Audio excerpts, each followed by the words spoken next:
Okay, it's time for public session. I know everybody's been waiting for it.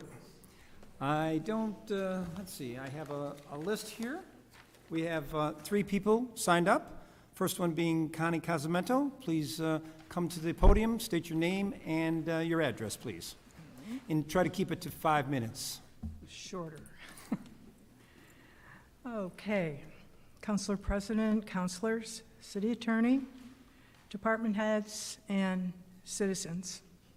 My name is Connie Casamento, and I live at 95 West Cayuga Street, which is First Ward.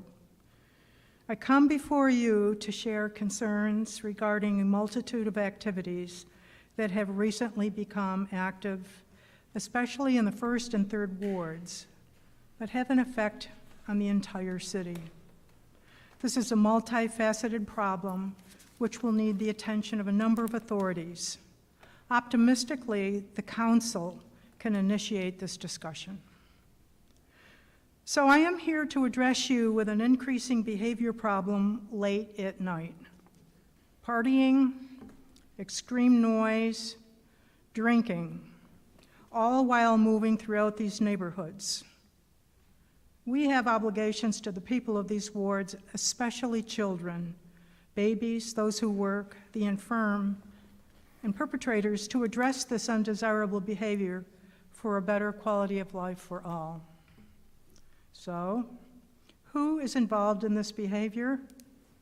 College students and perhaps other guests, and let us not forget the landlords. What is going on? Parties that involve alcohol, loud music, vulgar language. Where?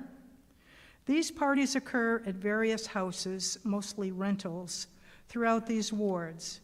And as the attendees move from one party to another or from party to a bar. When? Well, these parties take place most often anywhere from 10 to 11 p.m., on occasion earlier. And the downtime has a span of 2 a.m. to 5 a.m. Why does this happen? Good question. During COVID shutdown, there were few, if any, parties. However, last year there was an emergence, and this year they are extremely concerning. At one time, parties were often held on Friday and Saturday nights. It is now common to have parties Wednesday, Thursday, Friday, Saturday, and sometimes Sunday. Speculation for these nights might be sports events, class schedules, holiday celebrations, and more.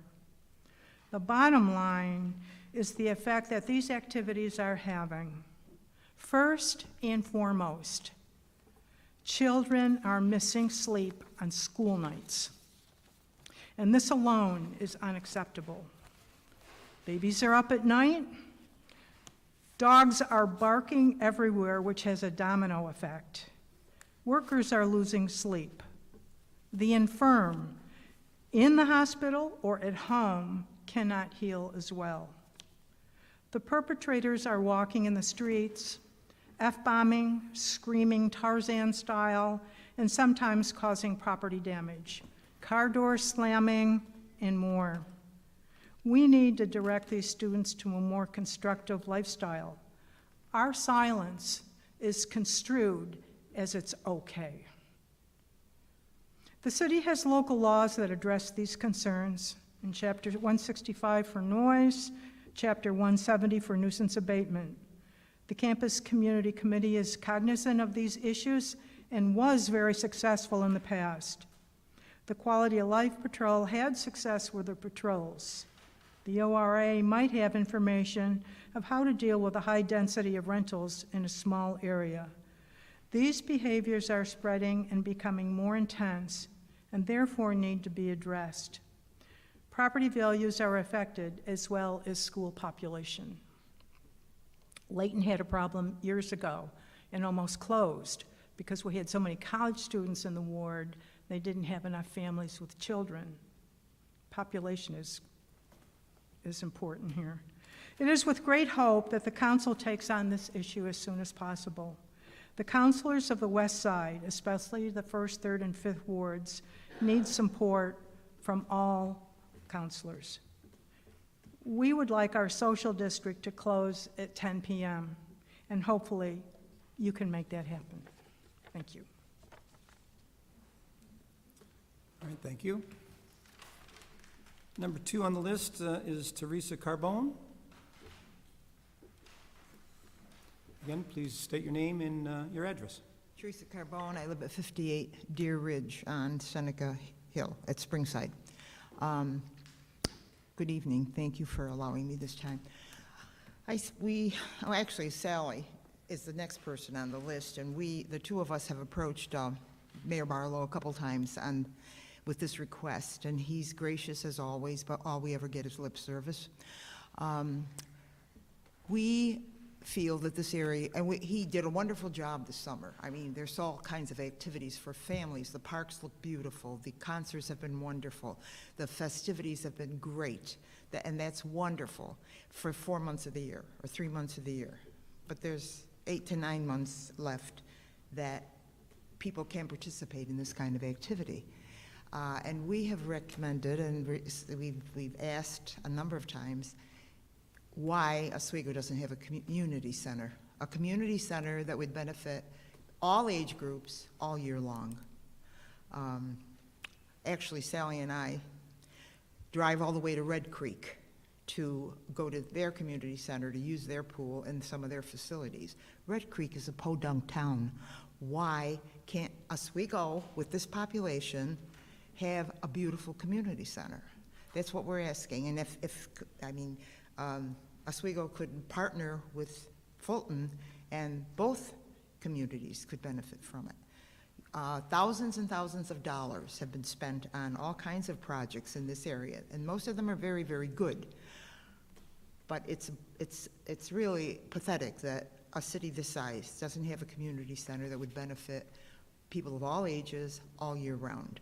That's our request. Do you have anything else to say, Sally? I'm Sally Glennon, and thank you for listening. I worked for the YMCA for years. I was a swim teacher. I taught lifeguards. I did everything with water, so I really appreciated that pool we had. And I want to say had, because a lot of money got poured into it, and then it got shut down. And we kept hearing, oh yeah, it's coming soon, it's coming soon. Well, it never came. They voted it down. And now we have the Fort Pool for like July and half of August. That's the only community pool we have because the college doesn't allow you in. And as far as I know, last time I checked, the high school and the middle school do not allow, since COVID, the public into their pools. Now, it could have changed and I just don't know it, but the fact that I have to drive a half an hour to go swimming here during the fall, winter, and spring, that's a pretty sad testimony for a city this size. And I know there's money for this. I know there's money for it. And there should be we live by a big lake. I'm a swim teacher. So the fact that kids have like maybe 4 weeks to learn to swim at the Fort Pool, which is freezing, during the year, and you know, they may do programs I'm not aware of, because I'm retired, but children need to learn to swim. Adults need a place to go and work in water.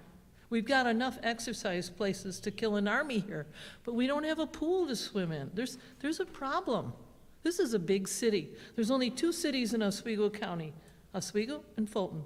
And Fulton has a Y, but it has a pool about as big as where you all are sitting. That's it. So we're requesting that somebody wake up regarding this problem. We put enough money into all kinds of other water projects that don't even manifest half the time. I don't understand.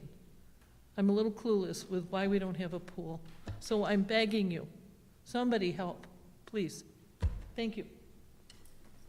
All right, thank you.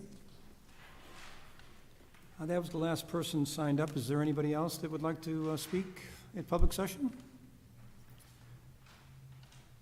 Seeing nobody, I did want to mention, is there anybody else that wanted to speak to the previous public hearings that we had, the Fifth Avenue zone change and the self-sufficiency action plan amendments? Was there anybody that wanted one more opportunity to speak to that?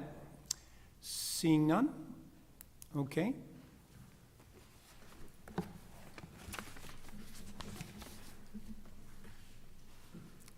In 1 minute, we'll start the meeting then. That'll close public session.